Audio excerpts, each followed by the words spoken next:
토크쇼 52Hz 어서 옵쇼 아무 데서나 들을 수 없는 얘기 가지고 왔어 모두 느끼면 돼 재미 영원한 넘버 52가 궁금하면 여기 오시지 여러 가지 컨텐츠와 넘쳐나는 재미 조대꾸알 얼른 버튼 눌러 빨리 고품격 야구 토크쇼 52Hz의 김태균입니다. 자, 안녕하세요. 고품격 야구 토크쇼 52Hz의 김태균입니다. 자, 오늘 품격 있는 야구 이야기를 함께 할 분은 KT 위즈 멘탈 코디네이터 안영명 코치입니다. 반갑습니다. 네, 안녕하세요. 반갑습니다. 네. 안영명입니다. 자, 우리 멘탈 코디네이터라고 하면 좀 생소하게 느끼실 분들이 많을 것 같은데 정확하게 어떤 일이 입니까? 일단 선수들과 이제 심리 상담이 주 업무고 이제 특강을 통해 심리 기술 같은 거 그라운드에 쓸 수 있는 심리 기술 또 시즌 초반에는 이런 목표 설정 같은 거를 같이 해서 방향성을 나가고 또 간혹 부상이나 이런 선수들 있을 때 동기부여를 좀 보여준다거나 그리고 또 30살 이후에 선수들에 대해서 이제 진로 상담 정도도 이렇게 해주고 이렇게 하고 있죠. 그러면 시즌 전에 뭐 방향성을 잡고 하는 거는 이제 구단 측과에 또 하는 거네. 그렇죠. 이제 캠프지까지 같이 동행해서 올해 뭐 플랜이나 올해 계획 그리고 너의 이제 결과적인 목표 또 아니면 수행적인 목표 이런 거를 같이 이렇게 의논해서 뭐 나눠주고 작성해서 소유할 수 있게. 네. 참 중요한 역할을 하시고 계신 것 같은데 구단으로 이제 매일 출근하면서 하는 거야? 그렇죠.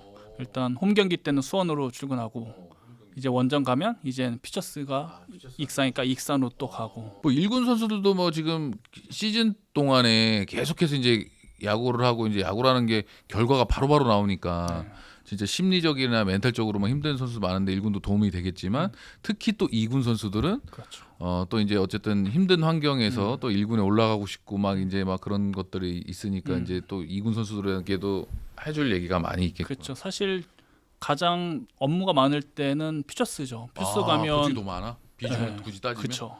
거 1군 선수들은 웬만하면 제가 먼저 접근하진 않아요. 경기를 해야 되니까 그렇지. 우리 선수 때 경기 준비하고 있는데 맞아. 단체로 좀 이거 되게 싫어하잖아요. 맞아. 저도 그거를 알기 때문에 이 선수도 지금 분명히 어려운 걸 본인도 안단 말이에요. 근데 거기 가서 대놓고 너 안 좋으니까 일로 와 얘기 좀 이건 아닌 것 같아요. 그래서 저는 최대한 기다리는데 퓨처스는 이제 코치님들이나 이렇게 추천받은 선수 얘기 좀 할까 해서 그렇게 교육도 하고 특강도 하고 또 퓨처 선수들이 워낙 거기 이제 1, 2군 교체가 많이 없는 팀이다 보니까 거기서 오래 있다 보면 이제 정신적으로 탈수도 많이 오거든요 선수들. 그럴 때 이제 선수들이랑 어느 정도 소통을 해서 케어해주고 뭐 그런 역할을 많이 하죠.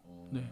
역시 안 박사 똑똑하구만. 자, 우리 학창 시절에는 운동하느라 이제 공부를 우리가 거의 이제 못 하고 하는데 공부에 사실 갈증을 나는 느낀 적이 없었거든. 근데 이제 은퇴하고 나니까 지금 내가 이제 현실로 다가온 부분을 해결하기 위해서 이제 공부를 하는 정도야. 근데 우리 안영명 멘탈 코치는 공부에 대한 그런 갈증이 워낙에 가지고 있었어? 그 공부에 대한 로망이 있어서 그 고등학교 때 공부 잘했던 친구들을 가서 막 사귀고 싶었어요. 그래서 그 친구들 하는 얘기, 지금도 실제로 저는 지금 박사 과정을 밟고 있는데 친구들은 다 교수들이에요. 그러면 이제 막 얘기를 나눠 보면 진짜. 이런 게 또 있구나. 와, 내가 아직 배움이 멀었구나. 그래서 이런 거에 대해서 재밌어요. 저는 그런 자꾸 막 배워가는 게 너무 재밌어. 학회나 이런 데 가서 거의 수업 듣거나 이제 발표 이렇게 들으면 그렇게 재밌더라고요. 근데 이제 대학원까지 이제 공부를 계속 이제 하고 있는데 운동이랑 공부랑 뭐 어떤 게 좀 쉬운 것 같아? 일단 운동이 훨씬 어려워요. 어려워 운동이. 공부도 어렵긴 어렵죠. 앉아 있어야 되는 시간도 많고 그런데 운동은 사실 기본기부터 다져야 되는 굉장히 고난의 순간이 길잖아요. 그렇기 때문에 저는 공부 지금 힘들다는 생각보다 그냥 재밌게 하고 있어요. 보통 이제 선수 출신들이 기술 파트 코치의 길을 막 가고 보통 다 그렇게 가고 근데 이 안영명 코치는 이제 독보적인 이 길을 또 개척해 나가는 중인데 이번 시간에 우리가 안영명 코치와 함께 야구 선수 멘탈 관리의 중요성을 한번 이야기 해보겠습니다. 멘탈 코디네이터로 활동한 지가 지금 얼마나 됐지? 지금 은퇴하고 바로 했으니까 횟수로는 이제 4년째 하고 있어요. 4년째. 네. 꽤 됐다. 멘탈 코디네이터가 되려면 이거 어떤 뭔가 이 과정이 필요한가? 일단 우리나라의 사단법인 한국 스포츠 심리학회가 있어요. 거기에 일단 입회해서 심리 상담사 자격을 따고 1, 2, 3급 있어요. 예, 그래서 이제 2급 이상을 따야 상담할 수 있는 요건이 갖춰지고. 시험 보는 것도 힘들 것 같은데? 시험 되게 힘들어요. 막 하루에 10몇 시간 연수 듣고 마지막에 시험 보고 해요. 떨어지기도 하고 그런데 그 연수에 대한 내용으로 시험을 그렇죠. 예. 그리고 2급, 1급 같은 경우에는 그 시험을 통과해도 어디 현장을 가서 거의 200시간 가까이 그 케어 선수로 활동한 그 증명이 있어야 이젠 확인이 돼야 이제 상담 자격이 돼요. 그런데 어쨌든 제일 중요한 거는 이제 아까 말했다시피 선수들하고 소통할 수. 그러니까 그치. 많은 교수님들이 그동안 오래 계시 못했던 이유가 그런 것 같아요. 막 스포츠 심리의 역사부터 가리키려고 하고 그렇지. 우리는 그걸 관심이 없잖아요. 관심 없지. 예, 그런 부분에서 조금 자기가 최근에도 은퇴 선수 타팀 은퇴 선수가 자기도 이런 방향으로 가고 싶은데 어떻게 해야 됩니까? 이렇게 연락이 오더라고요. 스포츠 심리학에 관해서 좀 도서도 많이 읽고 그렇게 좀 추천해주고 싶죠. 예. 그러면 이제 영명이는 저기네. 이게 공부를 뭐 최근에 이제 계속 하고 있지만 공부보다는 선천적으로 타고난 그 머리가 있나 보다. 사실 그런 공부 머리는 없어요. 근데 어떻게 이렇게 공부를 하고 그런 뭐 자격증을 따고 막 이러지? 외우는 건 잘하는 것 같아요. 딱 이렇게 그게 보고, 머리 좋은 거야. 그래요? 풀이나 이런 거 보면 잘 못하는데 근데 이렇게 딱 보고 스캔 딱 한번 그래서 책을 읽을 때 속독을 좀 할 줄 알아요. 그래. 네, 그래서 책을 빨리 읽어도 들어와. 네, 그래서 일주일에 한 3권, 4권 읽으려고 하는데 어머씨. 근데 빨리 읽으니까 하루에 한 권 읽을 때도 있고. 야, 나는 2쪽 읽는데 5일 걸려. 2쪽 읽는데 5일 걸려. 사실 이 야구가 멘탈 스포츠라는 말이 이제 많이 있는데 이런 얘기는 왜 나왔다고 생각을 합니까?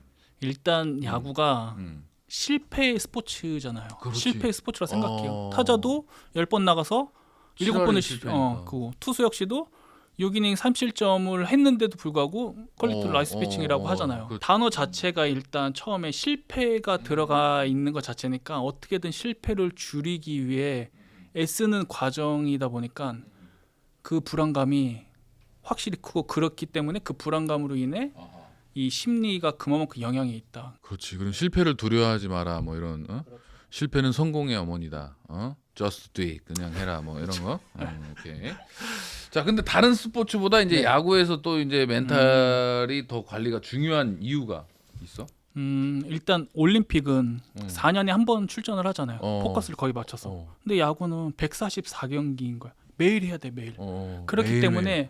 멘탈 강한 거 있으면 좋겠지. 근데 진정한 좋은 프로야구 선수가 되려면 멘탈을 어떻게 관리하는 사람이 프로에서 성공할 확률이 높아요. 내가 멘탈을 강하게 만드는 것보다 지금 안 좋은 거를 털어버리는 것가 그렇죠. 중요하지. 네. 그러니까 인류인 선수들이 그 회복 탄력성이라고 하거든요. 그것이 정말 좋은 것 같아요. 그러면 이제 안영명 우리 멘탈 코치는 이 투수 출신인데 투수나 타자나 뭐 이렇게 상관없이 그 상담을 해주고 하는 거야? 네.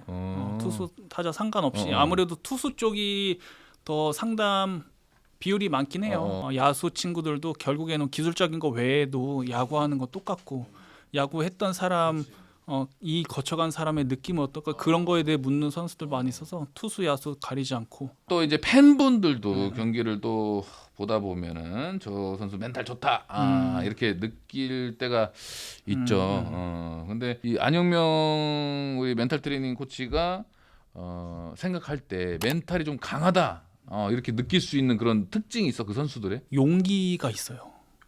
그 이게 뭐냐면 자기가 1군 무대, 1군 경기를 하고 있어도 자기가 느꼈던 부분이 있으면 그거를 시도할 수 있는 용기가 있는데 그렇지 않은 선수들은 시도를 못 해요. 이게 이랬고 저게 이랬고 이렇게. 근데 메이저급 선수들은 바로바로 느끼는 것을 시도를 해요. 그러니까 우리 팀의 이제 고영표 같은 선수들은 자기가 등판할 때마다 한 가지 테마를 가져요. 거기에 몰두를 해서 집중을 해서 그러니까 결과에 집중하는 게 아니라 그 과정에 굉장히 몰두해요. 그래서 뭐 실점이 있어도 오늘 나 이 과정을 내가 성공했기 때문에 난 오늘 나이스 피칭했어. 자기한테 칭찬해주고 이런 선수들. 그러니까 보면 이게 긍정적 감각 지향성이라고 하거든요. 분야를 떠나서 성공한 사람들의 공통점은 그 실패 가운데서 꼭 그 포인트를 찾는다 이거죠. 맞아. 그리고 성공하지 못한 선수들 대체적으로 보면 유형들을 보면 핑계가 있더라고. 핑계. 그렇죠. 그리고 진짜 이 목표 설정도 되게 중요한 게 나도 옛날에 현역 시절에 이 솔직히 말년에는 그렇게 못했는데 왜냐면 신경 쓸 것들이 너무 많다 보니까 내 거를 준비하고 챙기지 못해. 근데 그 전에는 내가 한참 뭐 그래도 중고참이고 뭐 어리고 이렇게 내 거만 해도 될 때에는 캠프 갈 때 나는 항상 목표를 이렇게 설정해서 갔거든. 너무 좋죠. 캠프 갈 때 이번 캠프는 나는 좀 스윙을 좀 짧게 만들 거고 여기서 내가 그래 웨이트를 한번 빡시게 해보자. 뭔가 이런 나만의 그런 목표 설정을 딱 하고 갔어. 그러면 시간도 되게 잘 가고. 그럼요. 뭔가 되게 캠프로 딱 끝났을 때 그 소득이 있다는 거에 대한 그 뭐 성취감 막 이런 것도 있고 그럼 빨리 막 시즌이 왔으면 좋겠어. 근데 이 목표 설정이 제대로 안 되고 캠프로 마쳤을 때는 시즌 들어가기가 불안해. 근데 나 아직 준비 안 됐는데. 진짜 이런 상황이 있더라고. 이거를 누가 가르쳐 그 당시에 나는 내가 없었죠. 깨달았지. 이 169 선수들의 공통점. 마이클 조던도 자기 자서전에 목표 설정 없이 맞아. 그 어떤 것도 해낼 수 있는 방법은 없다. 맞아. 네. 또 안영명 선수가 인터뷰 때 이런 얘기를 또 한 적이 있더라고. 김태균 선배가 4-3진 먹는 날이 있었는데 하이라이트 방송을 보고서야 나 4K 먹었어. 라고 하더라면서 나 때문에 지는 날도 있지만 이기는 경기도 있다. 그걸 생각하는 게 우선이라는 마인드였다. 이렇게 강한 멘탈이다. 그랬어? 그러니까 제가 최하위 팀에 오래 있었지만 저의 큰 가장 유사는 레전드 선수들을 많이 겪었다는 거예요. 근데 그 선배님들의 공통점이 이거였어요. 낙천성. 타고난 낙천성이라고 생각해. 그리고 프로야구 선수라면 정말 기본적으로 탑재해야 되는 그런 성향. 낙천성. 억지로라도. 저 이걸 굉장히 진짜로. 추천드려요. 내가 딱 고등학교 졸업하고 20살 때 들어왔는데 그 코치님들이 나한테 별명을 지어줬어. 능구렁이가 100마리가 들어가 있다. 그런 말씀인데 난 그때는 당시 이해를 못했거든. 근데 그게 지금 생각하면 그냥 그런 낙천적이고 맞아요. 뭐 그냥 뭐 긍정적인 뭐 이런 표정이나 마인드 이런 것 때문에 그런 것. 심리학적으로나 이론적으로도 그럴 때 아니 왜 내 마음이 아니고 왜 내 행동이 남들한테 그렇게 보여? 그래도 나만 아닌데 내가 왜 그 사람한테 해명해? 아니야 너만 아니면 돼. 이렇게 얘기를 해주고 싶은데 제가 그 위치나 그 상황이 되지 않았기 때문에 말씀드릴 그때 고충을 내가 이해를 할 수는 없지만 저 같으면 그렇게 남들 시선을 내 초점에 맞추려고 노력을 하지 않았을 것 같다는 생각이 들어요. 자 반면에 이제 멘탈이 약한 선수들에게 보이는 또 특징도 있어요. 아까 뭐 말했다시피 통제할 수 없는 부분을 계속 끄집어 얘기하고 시도하지 못하는 용기 또 그런 것도 있고. 근데 이 지금 현재 몸담고 있는 KT에서는 멘탈적으로 가장 강한 선수는 누구라고 생각해? 일단 성격이 정말 좋은 친구는 소영준 선수. 좋아. 딱 봐도 이 얼굴에 보여. 되게 낙천적인. 그 친구는 어디 가서 미움 받지 않아요. 그렇구나. 어딜 가나. 좀 이제 뭐 예의도 좋고 막 있구나. 또 당당하고 자기가 할 말 다 하고 또 그렇지만 또 그걸 구분해서 사회적으로 구분해서 할 줄도 알고. 그럼 강백호 선수는 어때요? 백호도 굉장히 자기 중심적, 이 자기 바운더리 안에서 갖고 있는 능력 굉장히 많이 있어요. 그렇게 침범하면 안 좋아요. 근데 그 안에서 그 자기 바운더리 존중해주면 정말 폭발적으로.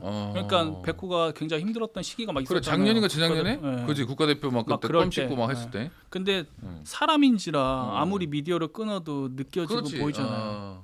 그리고 어린 선수란 말이에요. 그거를 감당할 힘이 없었거든. 그런데 정말 팀 내에서도 그렇고 본인도 노력 많이 했고 팀 내에서도 굉장히 백호 배려를 많이 해주고 그랬어요. 근데 백호가 지금 이렇게 플레이나 이렇게 보면 무뚝뚝하지만 굉장히 나와서도 혼자 운동도 많이 하고 그래. 자기만의 그 트레이닝, 이미지 트레이닝 이런 걸 많이 시간을 많이 할애하고 그래요. 그러니까 살도 많이 빠졌었고 2군 가서도 한참 막 힘들어했잖아. 그때가 이제 멘탈 문제였어.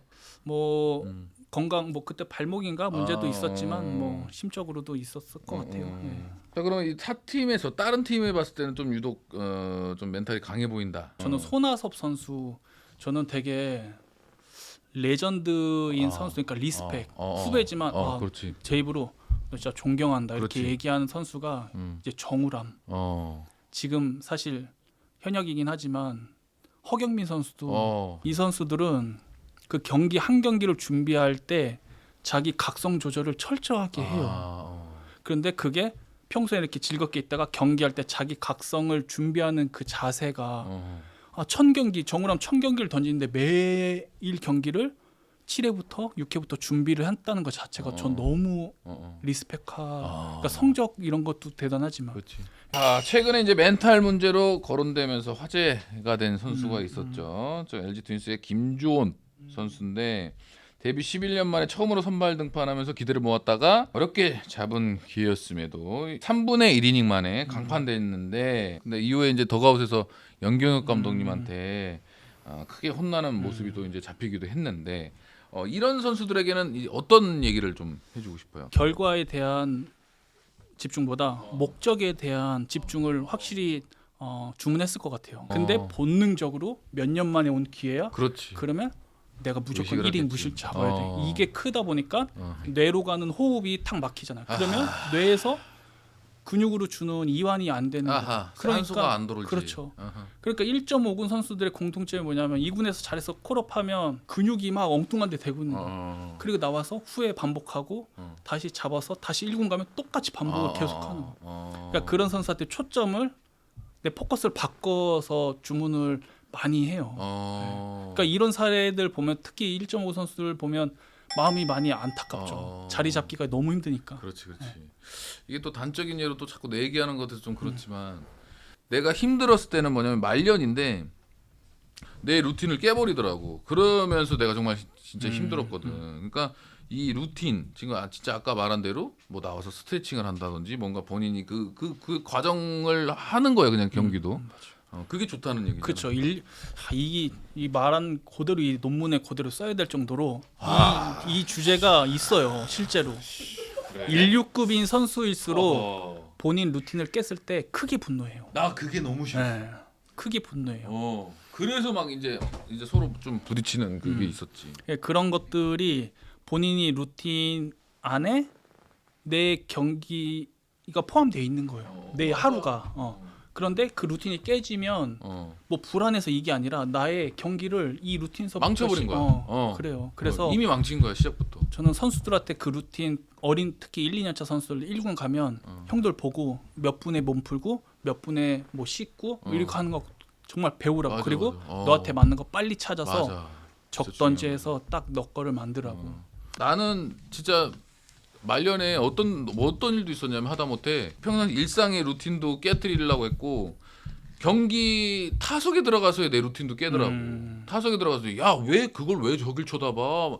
이건 나는 내가 저기 쳐다보는 거는 여길 잘 치기 위해서야. 근데 저기 쳐다보지 마. 막 자꾸 이런 얘기를 하니까 안 하려고 해도 의식이 막 계속 되는 거야. 그러니까 상대 투수와 싸운 적이 없어. 막 은퇴하기 진짜 한 3년? 뭐 이 정도는. 그 외적인 사람들이 나를 막 되게 뭔가 막 그렇게 하는데 제일 힘들었던 게 이거지. 내 루틴을 건드리는 거.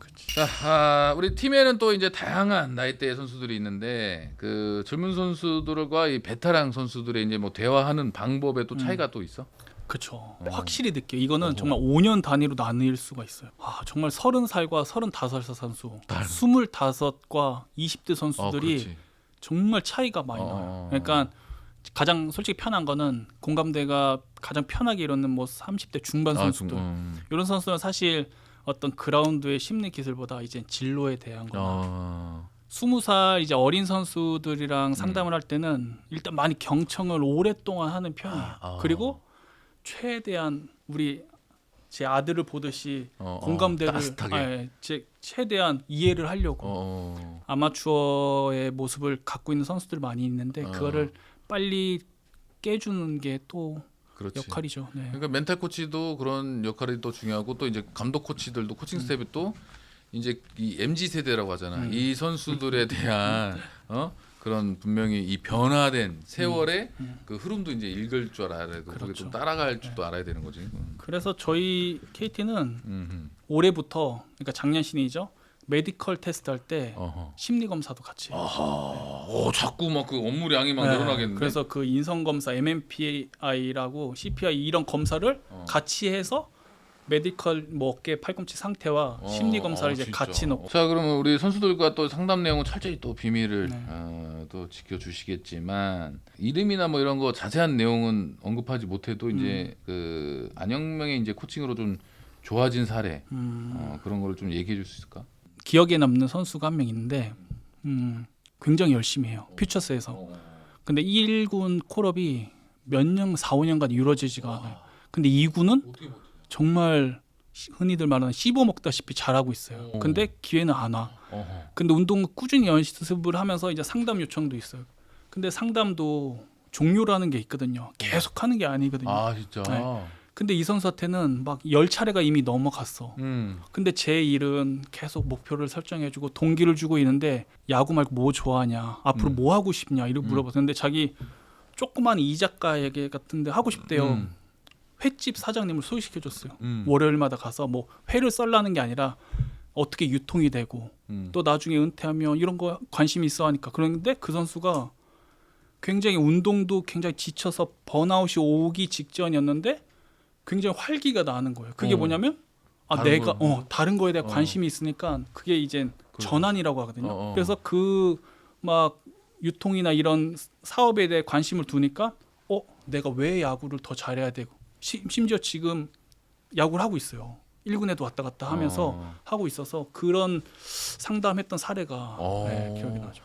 그 지금 1군 왔다 갔다 하면서 잘하고 이겨냈고. 있어요. 아직까지 운동 선수 생활하고 있고. 진짜로. 네. 그럼 그렇게 하고 운동 끝나고 나서는 이제 그 횟집을 하겠네. 뭐 너 좋아하는 자기가 게 좋아하는 게 어떤 게 그러니까. 이제 분명하니까. 그러니까 은퇴하는 선수들 보면 자기가 뭘 해야 될지조차 모르고 모르지. 뭘 좋아하는지도 몰라요. 저 그게 안타까운 거예요. 너가 뭐 좋아해 그러면 마땅히 PC방 뭐 이래요. 그거는 직업이 아니잖아요. 그렇지.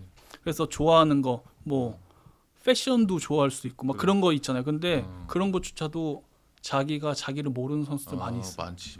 그러니까 진짜 여러 가지 분야 뭐 진짜 자기가 할 수 있는 거를 그냥 막 해보는 게 정말로 좋은 것 같아요. 해봐야 결국 내가 뭘 잘하고 내가 뭘 좋아하고 내가 뭘 했을 때 행복하고 이거를 깨닫는 거지. 그래서 중요한 거는 just do it. 그렇죠. 시도를 해봐야죠. 현재는 또 이제 후배들의 이제 멘탈 관리 힘을 쓰고 있는 우리 안영명 멘탈 코치지만 과거에 또 이제 현역 시절 안영명에도 분명히 멘탈적으로 힘들었을 때가 있을 건데 그 과거의 안영명에게 멘탈 관리 측면으로 해주고 싶은 말이 혹시 있다면? 계속 더하기만 했던 것 같아요. 좀 더하기. 뺄 줄 알아서 써야 되는데 이 완벽주의 그거 참 성향 중요하다. 때문에 분명히 이 완벽주의 성향 때문에 노력을 더 많이 해서 프로에 왔던 것도 그렇지. 맞다고 생각해요. 저 처음 밝히는 거긴 한데 이렇게 흉터난 것도 정말 무서운 게 당시에 혈서를 쓴 거예요, 제가. 진짜로? 네. 나 이대로 있다가는 그냥 흐지부지. 야 그거를 뭐 더하기가 아니라 그냥 미친놈인 거. 그러니까 나 어떻게 혈서를 이거 저 와이프한테도 아닌 얘기했던. 그리고 여기다가 성공 이렇게 쓰고 항상 간직을 했어요. 그 후로 진짜 무서운 놈이었네. 정말 그 후로 저 운동 개인 운동 말린 게 형이었잖아요. 야 너 그렇게 하면 1년 동안 시즌 못해. 그러니까 저는 원정 가도 11시에 경기 끝나면 지하 주차장에서 막 1시간, 1시, 2시까지 막 개인 동안 막 이랬는데 이젠 그 성공을 위해서 달렸는데 결국 그게 좋은 점도 있지만 마이너스 된게 더 마이너스 된 게 더 많았다고 많았다. 생각해? 네. 부상도 있었을 수도 있고 그렇지만 경기 풀어가는 거 있어서 조금 우리가 경주마처럼 앞만 보는 그렇지. 게 좋은 건 아니잖아요. 맞아. 좀 이렇게 넓게 봤어야 되는데 그래서 그런 거 없이 너무 한편으로는 좀 고통 속에서 보낸 거, 완벽주의 속에서 나를 되게 가둔 거 그런 거에 대해서 조금 얘기를 해주고 싶죠. 그러면 한번 얘기를 해줘. 그 과거에 영명아. 영명아, 태균 형 따라서 좀 놀지 그랬냐? 술도 마시고 놀지 그랬냐? 나도 이제 타격 컨디션이 안 좋거나 이러면은 뭐 특타 같은 것도 많이 하고 운동량으로 나는 막 뭔가 이겨내려고 하고 막 그런 스타일이었는데 젊을 때는 힘이 있으니까 괜찮은 거야. 그렇게 하다 보면 며칠이면 딱 찾아져. 내가 근데 참 바보 같았던 게 내가 아까 말했잖아. 말년에 내가 이런 루틴을 깨트리려는 사람 때문에 너무 힘들었다. 근데 나는 그걸 어떻게든 내가 혼자 이기려고 그 나이 먹었는데 혼자 막 새벽 1시까지 야구장에서 막 그 실내 연습장 거기서 막 타격 훈련하고 가고 이랬어. 근데 이게 정말 독이었던 게 뭐냐면 내가 광가를 했던 거지 내 나이를. 그래서 나는 지금도 이제 그 고참 베테랑들한테 할 때는 절대 이제 예전처럼 오버하면 안 되고 이 회복력이 떨어진다는 거를 생각해야 된다. 그래서 경기에 집중할 수 있는 이 트레이닝을 하고 해라 이렇게 좀 얘기를 하게 되더라고. 자 이제 우리 마지막 질문이 될 것 같은데 KBO가 더 발전하기 위해서 이 멘탈 트레이닝 분야에 어떤 보완점이 좀 필요하다고 생각합니까? 일단 선수들이 생각보다 하고 싶은데 말하지 못하는 것이 많더라고요. 네. 말할 데가 없는 거죠. 네. 그래서 저는 저뿐 아니라 많은 이런 팀마다 선수 출신의 그런 심리 코디가 아니더라도 선수들과 어떤 소통할 수 있는 그런 보직이 좀 있었으면 좋겠어요. 되도록이면 이젠 선수랑 공감대를 형성해서 비밀 유지를 하되 선수들의 고충을 좀 들어주는 그걸 안 하면 자기들끼리 술자리에서 한단 말이에요. 그러니까 술자리에서 하면 사실 그게 진솔되지도 않고 그렇잖아요. 해결도 안 나고. 그러니까 그런 자리가 있어야 되지 않나. 그리고 또 KBO 소속의 그런 심리 상담사가 있으면 좋을 것 같아요. 그럼 어디 소속이 아니니까 구애받지도 않고 뭐 세계 대회도 같이 차출돼서 그런 세계 대회 할 때 특히 유독 뭐 한일전 같은 것 때 굉장히 불안감이 오잖아요. 그래서 그럴 때 좀 필요하지 않나 네, 생각을 하고 있어요. 자 오늘은 우리 안영명 멘탈 코디네이터와 함께 야구 선수 멘탈 관리 중요성에 대해서 얘기를 나눠봤는데 오늘 또 함께 해주신 이 소감 한번. 너무 정말 간만에 저의 얘기를 한 것 같아서 너무 좋았고 맨날 듣기만 하다가 참 이게 제 아내도 그렇더라고요. 20년간 야구하면서 한 번도 힘들다고 하면서 집에 온 적이 없는데 소파에 이렇게 널브러진 모습을 근데 되게 에너지 소비가 많더라고요. 경청을 하고 들어준다는 거예요. 그런데 오늘 반대로 제가 아침부터 되게 제가 많은 얘기를 하니까 저는 오히려 활력소가 많이 됐고 우리 도토미들에게도 한마디 또 하자면 자기가 남이 나를 어떻게 생각하는 이미지에 너무 애쓰지 말고 먼저 자기가 제3자가 돼서 얘는 어떠지? 용명이는 지금 어떤 생각을 하지 하면서 나를 좀 지켜봐주면 좀 더 생활의 질이나 또 앞일에 조금 희망이 생기지 않을까 이렇게 생각하고 오늘 너무 즐겁고 유쾌한 시간이었습니다. 네, 고맙습니다. 자 우리 안영명과 함께한 50Hz 오늘도 김태균의 명언 한마디로 마무리하겠습니다. 외부의 소리보다 내면의 소리가 커질 때 진짜 강해진다. 선수들뿐만 아니라 우리 도토미들도 밖에서 들리는 평가보다도 내 안의 소리에 더 귀 기울일 수 있는 단단하고 강한 정신력의 소유자로 거듭나시길 바라겠습니다. 오늘 52Hz는 여기까지입니다. 바이바이. 아무데서 나 들을 수 없는 얘기 가지고 왔어 모두 느끼면 돼 재미 영원한 넘버 52가 궁금하면 여기 오시지 여러 가지 컨텐츠와 넘쳐나는 재미 좋대 구할 얼른 버튼 눌러 빨리